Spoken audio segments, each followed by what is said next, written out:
বিসমিল্লাহির রহমানির রহিম। আজকে আমরা এমন এক মুহূর্তে আমরা এসেছি, এমন এক ব্যক্তিকে নিয়ে আমরা আপনাদের সামনে উপস্থিত হয়েছি।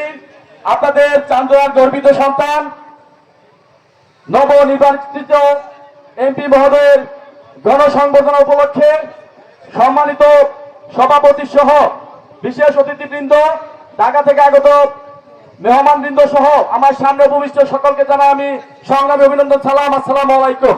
আমি শুধু একটি কথাই বলবো, ইতিমধ্যে মামুল ভাই বলে গেছে, সংগ্রামের পরে বাংলাদেশ সৃষ্টির পরে এই বিজয়নগরের প্রথম কেউ এমপি হয়েছে। আমি বিশ্বাস করি এই নাদিয়া পাবনের মাধ্যমে বিজয়নগরের মানুষের ভাগ্য পরিবর্তন হবে। তারেক রহমানের যে আদর্শ, বিএনপির যে আদর্শ, বিএনপির যে ভাবন সামনে বাস্তবায়ন করবে, কার্যক্রম পরিচালনা করবে, এটি নাদিয়া পাবনের হাত দিয়ে ইনশাল্লাহ আমরা পাবো এবং প্রত্যেকটা ইউনিয়ন পাবে। আমি বিশ্বাস করি আপনারা আপনাদের সর্বোচ্চ সহযোগিতা করবেন আপনাদের স্ব অবস্থান থেকে, যাতে পাবনা সেই নির্দিষ্ট কার্যক্রম সঠিকভাবে পরিচালনা করতে পারে। তাই বলে আমি আমার বক্তব্য দীর্ঘায়িত করব না।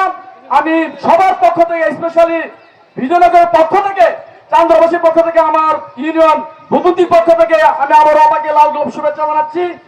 ধন্যবাদ।